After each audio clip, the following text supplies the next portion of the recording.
শুধু মানুষ আমার কান্না থেকে মানুষ ফোন করে, রাজ্জাক ভাই আপনার ভিডিও দেখছি, রাজ্জাক ভাই আমার এটা হওয়া উচিত। সবাই বলে, কিন্তু কেন যে রাষ্ট্র। বই লিখছেন না কয়েকটা আপনি? আমি বই লিখছি, প্রায় 6,500 পেজ হয়েছে, খসড় আকারে আছে, এখনো চূড়ান্ত হয়নি। কারণ আর্থিক সংকটে একটা বই প্রিন্ট করতে অনেক টাকার দরকার। যে জাতিকে কিছু দেব, আসলে মৃত্যু হয়ে যাবে, জাতির জন্য কিছু রাখার জন্যই সবাই চেষ্টা করি। আসলে কি দিতে পারবো জানি না, তাই আমি চাচ্ছি সরকার যেন এটা দৃষ্টি দেয়।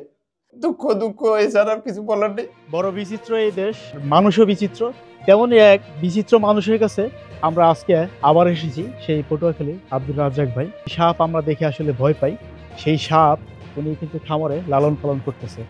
ওনার উদ্দেশ্য হচ্ছে এই সাপের যে আপনার যে বিষ যেটা দিয়ে আমরা অ্যান্টিভেনম যেটা আমরা তৈরি করি, যে তৈরি করার তো সামর্থ্য আমাদের নাই। আমরা তো বহির্বিশ্ব থেকে প্রায় 8,000 কোটি টাকার এই অ্যান্টিভেনম যেগুলো আছে সেগুলো আমরা আমদানি করি। সেই আমদানি যাতে না করতে হয় এই বাংলাদেশের, সেই আমদানি ঠেকানোর জন্য উনি আসলে ওনার সেই প্রবাস জীবন থেকে যখন উনি বাংলাদেশে প্রত্যাবর্তন করে কিন্তু উনি এই সাপের খামারটা আসলে তৈরি করেছেন। আব্দুর রাজ্জাক ভাই, এই যে আপনি যে বিদেশ থেকে প্রত্যাবর্তন হয়ে যে বাংলাদেশে আসার পরে যে আপনি যে এই যে সাপের খামার, যে সাপ দেখলে আসলে আমরা ভয় পাই, সেই সাপের খামার যে আপনি মানে উদ্যোগ নিলেন, সেই উদ্যোগের একটু গল্পটা এবং আপনার এই যে পথ চলা, এই এত বছর যে আপনি পথ চলেছেন, কিভাবে চলেছেন, সেইটা একটু আমরা জানতে চাই।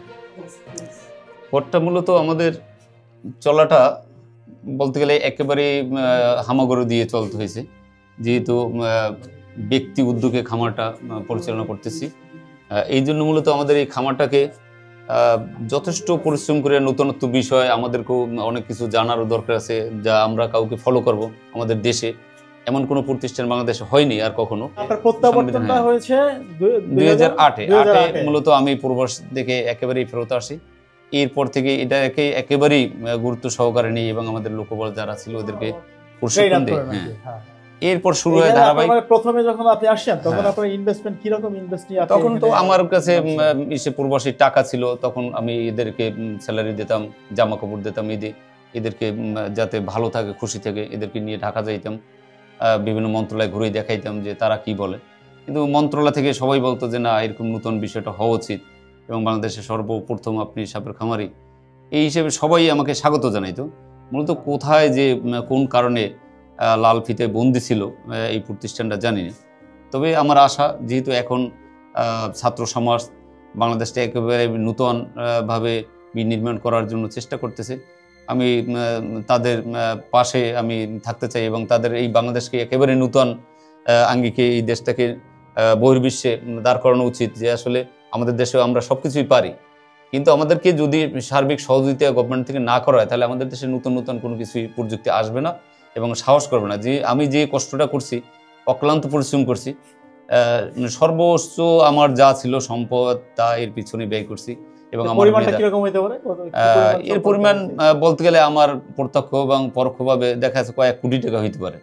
কিন্তু আমি তো কখনো নিজের ব্যক্তিগত এটা কাউকে হিসেবে দিতে হয় না। এই জন্য মূলত বাবাকে বলতাম যে আমার 1 লাখ টাকা লাগবে, বাবা বলতো গাছ বিক্রি করো, জমি বন্ধক রাখো, এভাবে মূলত চলছে। এক পর্যায়ে দেখা যাচ্ছে আমার বাবাকেও বিনা টাকার বিনা চিকিৎসার অভাবে বা আমার ছেলেকেও ভালো চিকিৎসা করতে পারিনি আর্থিক সংকটের কারণে। পরপর হ্যাঁ, আমার ছেলে মারা গেল। এরপরে আমার বাবাকে বলার সাথে সাথে বাবা স্ট্রোক করলো, রাতটু ছিল, সকালে সেও মারা গেছে। আমার জন্য একেবারে এই দুর্ভাগ্য। সর্বশেষ মা ছিল, সেও কিন্তু মারা গেছে। এরপরে আমার কাছে কিচ্ছু নেই, সর্বশেষ আছে আমার জীবনটা। আর সম্পদ আছে, সবাই দোয়া করে, এই সবাই বলে রাজ্জাক ভাই সবাই চেনে, সবার ভালোবাসা এটা ধরে রাখার জন্য মূলত এই কষ্টটা করছি, এছাড়া আর কিছুই না। বাংলাদেশে অসংখ্য মানুষের কর্মসংস্থান, এই সাপ সবাই মারে, যে দেখে সেই মারে, কারণ সাপ যে মূল্যবান সম্পদ রাষ্ট্রীয়, মানুষ মারবে না এই সচেতনতা করার জন্য মিডিয়ায় বারবার প্রকাশ করছি, বারবার মিডিয়ারা আমাকে হেল্প করছে এবং রাষ্ট্রপক্ষ থেকে তেমনি কোনো সহায়তা পাইনি। জানি না এত বড় সুন্দর একটা প্রতিষ্ঠান কেন হয়নি, জানি না। তবে সর্বশেষ আপনাদের মাধ্যমে আগত বিনতি জানাচ্ছি, যদি এই সরকার সহযোগিতা করার জন্য, নতুন জাতি গঠন করার জন্য, দেশটাকে নতুনভাবে সাজানোর চেষ্টা করতেছে, আমি এই আশা দপ্তরে যাই বলছে যে হ্যাঁ আপনি নতুনভাবে সাজান, আবার নতুনভাবে প্রেয়ার করেন, করছি। না হলে কিচ্ছু করার নেই। সর্বশেষ আমি বয়স কম হয় নাই যে কর্ম করব, চাকরি করবো, তাও তো সেরকম সম্ভব না। আমি যা জানি সেই পেশা তো এখন কাজ করা যাবে না, দেখা যাচ্ছে অনেক সমস্যা হইতেছে। আমি এটা নিয়ে বই লেখালেখি করি, অনেক কষ্ট করছি যে জাতিকে কিছু দেব, আসলে মৃত্যু হয়ে যাবে, জাতির জন্য কিছু রাখার জন্যই সবাই চেষ্টা করি। আসলে কি দিতে পারবো জানি না, তাই আমি চাচ্ছি সরকার যেন এটা দৃষ্টি দেয়। আমাদের প্রিয় ডক্টর ইউনূস স্যার গ্রামে খেরের ঘর থেকে টিনের ঘর তৈরি করেছে, আমি জানি আমাকেও দরিদ্র থেকে ভালো ভালো একটু পরিবেশে তৈরি করবে, এটি আমার আশা। এই আশা নিয়ে তো আবার শুরু করছি, এরপর আর আমার কিছু করার থাকবে না। সর্বশেষ হয়তো বাঁচিয়ে থাকলে আল্লাহ বিল্লি করবো, বাবার যদি সম্পদ দুটো আছে ফেরাই বন্ধ, আর কিছু করার নেই আমার। আপনার যে বই বই লিখছেন না কয়েকটা আপনি? হ্যাঁ, আমি বই লিখছি, প্রায় 6,500 পেজ হয়েছে, খসড়া আকারে আছে, এখনো চূড়ান্ত হয়নি। কারণ আর্থিক সংকটে একটা বই প্রিন্ট করতে অনেক টাকার দরকার।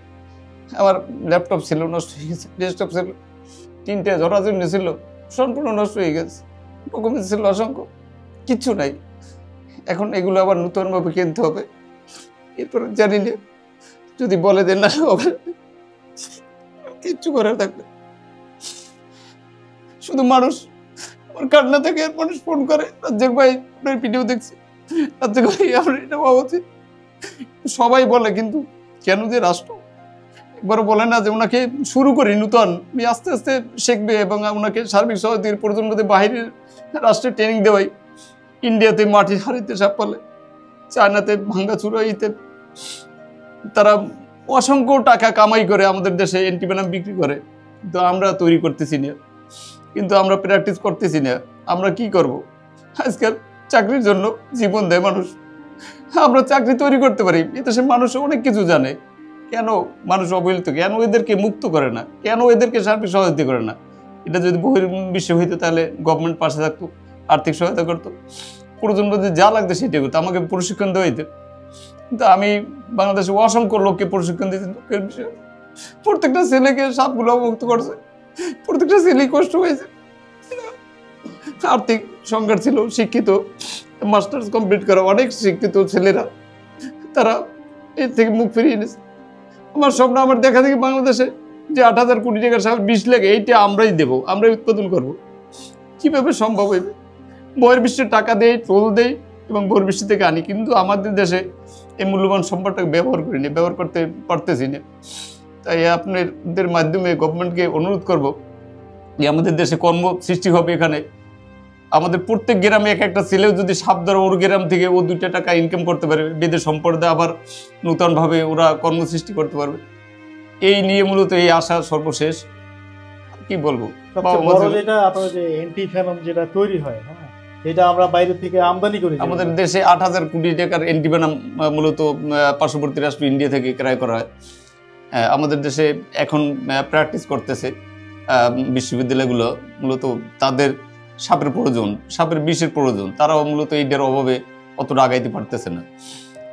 এখন কি করবো, আমি তো মূলত তাকাই আছি রাষ্ট্রের প্রতি, কতটা সফল হবে জানি না। তো আপনারও একটা মানে কন্ট্রিবিউশন করার জায়গা আছে, আপনি তো এখানে কন্ট্রিবিউশন করতে পারবেন যদি গভর্নমেন্ট এই মানে জিনিসটাকে যদি লাইসেন্স দিয়ে দেয়, তাহলে তো আপনি যে অ্যান্টিভেনম যেগুলো পার্শ্ববর্তী দেশ থেকে বা অন্য যে দেশ, এটা আমাদের দেশে তৈরি করতে হবে। একটা মানে বড় একটা দেশে ফার্মাসিউটিক্যাল কোম্পানি হয়তো এই 8,000 কোটি টাকা তো বাংলাদেশে সেই পাবে। 8,000 কোটি টাকার অসংখ্য মানুষ কর্মসংস্থান হবে। এখানে দেখা যাবে যে এখন যারা শিক্ষিত যুবক, তারা দেখা যাচ্ছে এখন বিভিন্ন ধরনের ফুড আইটেম গ্রামে গ্রামে দোকানে বিক্রি করে। দুঃখজনক, এদেরকে জিজ্ঞেস করি, মাস্টার্স কমপ্লিট করছে, একটা পেরিওলার মতন 4 দোকানে বিস্কুট দেয়, ইচ্ছাদের লজ্জাজনক কিচ্ছু নেই। ওর বাবা মতো আশা করি শিক্ষিত করে, আমি না কম শিক্ষিত, কিন্তু শিক্ষিত কি করবে? বাবার মার কষ্টের পয়সা কত মানুষের জীবন দিয়েছে এই চাকরির জন্য বাংলাদেশে, এর চেয়ে কিচ্ছু করার নেই। দুঃখ দুঃখ এছাড়া কিছু বলার নেই। জানি না আমাদের দেশ কখন ভালো, হয়তো এই সরকার নিরপেক্ষ মানুষ, এর নোবেল বিজয় পাওয়া, আমি তো হয়তো কাছে যাইতে পারবো না, কিন্তু এই নোবেল বিজয় ব্যক্তি আমাকে হয়তো একটু সহযোগিতা করবে, আমি এই আশা ব্যক্ত করছি। এখন বর্তমানে সাপ আছে কতগুলো? এখন সাপ অনেক কমে গেছে, আমি কারেন্টের বিল দিতে পারিনি, পল্লী বিদ্যুৎ লাইন কেটে দিয়েছে, আমার বিরুদ্ধে মামলা দেওয়ার কি করেছে, আমাকে জিজ্ঞেস করে নাই যে ভাই টাকাটা দেন, কিন্তু তারা লাইন কেটে দিয়ে গেছে, উকিল নোটিশ বাড়াইছে সামান্য অল্প কয়টা টাকার জন্য। তখন এখানে হিটের ব্যবহার করা বেশি, তাপমাত্রা নিয়ন্ত্রণের জন্য মারা গেছে।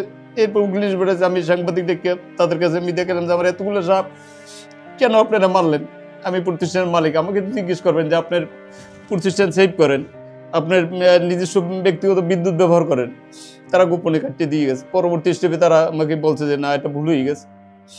তারা ক্ষতিপূরণ তো আর হয় না। ক্ষতিপূরণ কে দেবে? ক্ষতিপূরণ তো এদেশে কেউই দেবে না কাউকে।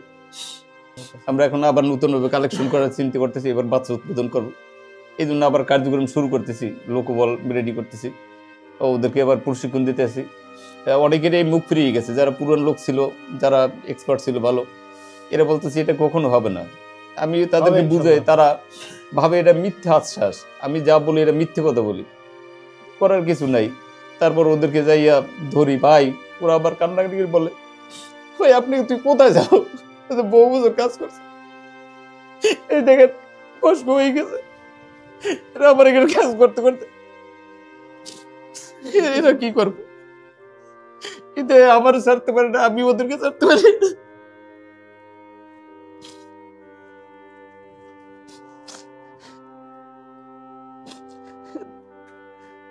এখন কি বলবো, তিন মানুষ, একটা ছেলে ছিল, সেটাও আল্লাহ নিয়ে গেছে। ফুল চিকিৎসা। বিচিত্র রাষ্ট্র ব্যবস্থা বলার পিছনে কিছু কারণ আছে, তেমনি বিচিত্র মানুষ বলার পিছনে কিছু কারণ আছে। কিছুদিন পূর্বে আমি একটা ভিডিও দিয়েছিলাম এই আব্দুর রাজ্জাক ভাইয়ের এই খামারের, তা আজকে ওনার খোঁজখবর নেওয়ার জন্য এসেছি। তখন আমরা দেখেছিলাম যে এই সাপের খামারটা একদম ভেঙে জরাজীর্ণ অবস্থায় পড়ে আছে, তখন বর্ষাকাল ছিল। তো এখন আসলে খবর নিতে আসলাম যে আব্দুর রাজ্জাক ভাইয়ের বর্তমান কি অবস্থায় আছে, কারণ ওনার জীবনের যত উপার্জন ছিল, জীবনের যত সঞ্চয় ছিল, বাবার যত পৈতৃক সম্পত্তি ছিল, বাবার যত পৈতৃক সম্পত্তি ছিল, সব সম্পত্তিগুলো উনি উজাড় করে দিয়েছেন। উজাড় করে দিয়ে সেই 2008 সাল থেকে উনি এই সাপের খামার এই বাংলাদেশে তৈরি করেছেন, বড় একটা মহৎ উদ্দেশ্য নিয়ে তৈরি করেছেন। হয়তো উনি আজকে ব্যর্থ, যে ব্যর্থ মানুষের গান আসলে কেউ শুনতে চায় না। উনি যদি সফল হতো আজকে, উনি কিন্তু নোবেল প্রাইজ পাওয়ার মতো উনি একটা যোগ্যতা কিন্তু ওনার ভিতরে আছে। কিভাবে আছে আমি একটু বিশ্লেষণ করি। বিশ্লেষণটা হচ্ছে, উনি যে সাপের খামার করেছে, এই যে বাংলাদেশ যে 8,000 কোটি টাকার অ্যান্টিভেনম যে পার্শ্ববর্তী দেশ থেকে বাংলাদেশ সরকার যে আমদানি করে, সেইটা ছিল ওনার পয়েন্ট, যে বাংলাদেশ কেন 8,000 কোটি টাকার অ্যান্টিভেনম অন্যান্য দেশ থেকে বাংলাদেশে আমদানি করবে। আশেপাশে যেই পরিমাণ আপনার বাগান, বনাঞ্চল, গাছপালা আছে, তার মধ্যে যে সমস্ত সাপ অবমুক্ত অবস্থায় আছে, যেগুলো ন্যাচারাল আর কি, সেই সাপগুলোর যে বিষ যদি সংগ্রহ করা যায়, তাহলে এই 8,000 কোটি টাকার অ্যান্টিভেনম এই বাংলাদেশে আমদানি করার কোনো দরকার নাই। এইটা ছিল হচ্ছে ওনার মূল থিম। আমরা যতদূর জানি যে এই যে আপনার সাপের খামার, যেটা এই সাপের খামার বৈধভাবেই আপনার এখানে প্রতিস্থাপন করেছেন। তো আপনার কাছে হয়তো কিছু এভিডেন্স আছে, আমরা একটু এভিডেন্সগুলো একটু দেখাতে চাই যে আপনি কত আগের থেকে এইটা নিয়ে প্রচেষ্টা করতেছেন। দর্শক, আমরা আসলে যেই কথাটা বলতে যাচ্ছি, ওনার যে অগ্রযাত্রা শুরু হয়েছে সেই 2008 সাল থেকে উনি আসলে কাগজপত্র নিয়ে এটাকে বৈধভাবে তৈরি করার জন্য, এবং যে রাষ্ট্রের যে আপনার অনুমোদন আছে সেইটা নিয়ে কিন্তু উনি কাজ করতেছিল। সেটার প্রমাণস্বরূপ এইখানে আপনার 2012 সালেরও আমরা আপনার মানে দস্তখত দেখতেছি। এটা কিন্তু ইনভেস্টিগেশন করেছে সেই রাষ্ট্রের সর্বোচ্চ যে গোয়েন্দা সংস্থা, তারা কিন্তু এটা ইনভেস্টিগেশন করেছে। রাষ্ট্রীয় গোয়েন্দা সংস্থার যে প্রতিবেদনের এগেনস্টে ওনারা যেটা দিয়েছে, মেজর সাপ্লায়ার যারা আছে ইন্টারন্যাশনাল মার্কেটে, চায়না, ইন্ডিয়া এবং থাইল্যান্ড, গ্লোবাল যে ডিমান্ড আছে সেটা 5,500 কেজি।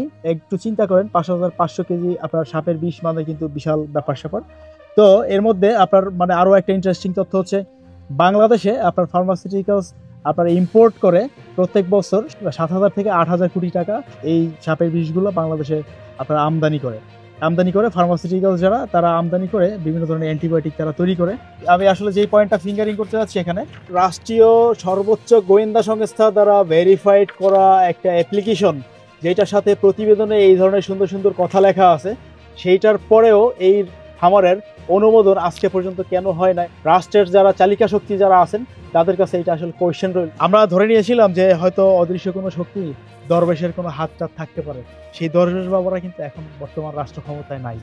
তো আমরা আশা করছি এইবারে যে উনি অ্যাপ্লাই করেছেন, নতুন উদ্যমে যে আবার শুরু করেছেন, আগের যে ভাঙা ঘর দেখে গিয়েছিলাম 2-3 মাস আগে, সেই ঘর উনি যে রেনোভেশন করে আবার নতুন করে নতুন স্বপ্ন নতুন উদ্যম নিয়ে যে উনি নেমেছেন মাঠে, ওনার সফলতা যেন এই নতুন যারা চেয়ারে বসে আছেন আজকে রাষ্ট্র ব্যবস্থা যাদের হাতে আছে, তারা যদি এইটাকে খুবই গুরুত্বের সহিত দেখতেন এবং এইটার যদি একটা অনুমোদন দিয়ে এইটাকে আরো সুন্দরভাবে কিভাবে করা যায়, যদি আব্দুর রাজ্জাক ভাইয়ের যথেষ্ট জ্ঞান আছে, হয়তো ওনার জ্ঞানে ঘাটতিও থাকতে পারে, সেই ঘাটতি জ্ঞানটা যদি বহির্বিশ্ব থেকে এক্সপার্টাইজ বা কনসালটেন্সি নিয়ে এসে যদি আপনার এইখানে এই ব্যবস্থাটা মানে করা যায়, যেটা আপনার 8,000 কোটি টাকার একটা কর্মযোগ্য এই বাংলাদেশে তৈরি করা সম্ভব, সেজন্য আমি আসলে বলেছিলাম যে উনিও একদিন নোবেল পাবে। সেদিন আব্দুর রাজ্জাক ভাইয়ের চোখের পানি থাকবে না। আজকে আমরা চোখের পানি দেখলাম, আব্দুর রাজ্জাক ভাইয়ের কবরে দেখবো যে কবরের যে বাঁশ থেকে মনে করেন গাছ বের হয়েছে, সেই অবস্থা হয়তো আমরা তাহলে দেখবো, তখন তাকে আমরা সফল বলবো।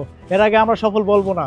অনুরোধ থাকলো আপনাদের প্রতি, এই ভিডিওটি যারা দেখবেন, আপনার মূল্যবান যে কমেন্ট যেটা আছে, এই ওভারঅল জাজমেন্ট যেগুলো আছে, আপনার মূল্যবান জাজমেন্টটা ভিডিওর কমেন্ট বক্সে অবশ্যই লিখবেন, যাতে এই সমগ্র বাংলাদেশের মানুষ যেন দেখতে পারে যে মানুষ আসলে মহৎ উদ্যোগ নিলে মানুষ আসলে মানে সফল হয় না রাষ্ট্র ব্যবস্থার কারণে, সিস্টেমের কারণে, প্রসেসের কারণে। সেইটা মানুষ দেখুক।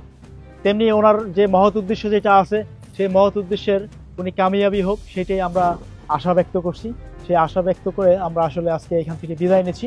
আবারও আসবো, আবারও হয়তো কিছুদিন পরে আবার এই সাপের খামারে আবার আসবো, কারণ ওনার মানে প্রতিনিয়তই ওনার সাথে যোগাযোগ হচ্ছে আমাদের। ওনার সেই আবেদন অলরেডি মন্ত্রণালয়ে আছে। সেই মন্ত্রণালয়ের যারা দায়িত্বশীল যারা আছেন, তাদের কাছে হাত জোড় অনুরোধ থাকলো, যদি আপনারা আপনাদের মনুষ্যত্ব, বিবেক, দেমাগ, দেশের কথা চিন্তা করে, জাতির কথা চিন্তা করে যদি আপনারা পারেন, এটাকে বিবেচনায় নিয়ে এসে যত দ্রুত সম্ভব এটাকে কার্যকর করুন। কনসালটেন্সি লাগলে কনসালটেন্সি নিয়ে আসুন বহির্বিশ্ব থেকে। যদিও এখানে কিন্তু নেদারল্যান্ড, ইংল্যান্ড, আপনার সিঙ্গাপুর, মালয়েশিয়ার বহু, চায়না, বহু জায়গা থেকে কিন্তু এখানে আপনার বিভিন্ন কনসালটেন্সি এসে কিন্তু ঘুরে গিয়েছে গত সরকারের আমলে। এবং উনি কিন্তু আমাদের দেশের একটা রাষ্ট্রীয় সম্পদ। সেই রাষ্ট্রীয় সম্পদকে রক্ষা করার জন্য যা যা লাগে, সেগুলোর জন্য আপনাদের প্রতি আবারও হাম্বেল রিকোয়েস্ট রইল, আপনারা সেটা ব্যবস্থা গ্রহণ করবেন। এই বলে আজকে আমরা এখান থেকে বিদায় নিব। আব্দুর রাজ্জাক ভাইয়ের সফলতা কামনা করছি। ওনার যা ছিল উনি সব বিক্রি করে দিয়েছে শুধু এই স্বপ্নের পিছনে। এই স্বপ্ন ওনার বাস্তবায়িত হোক। আল্লাহ হাফেজ।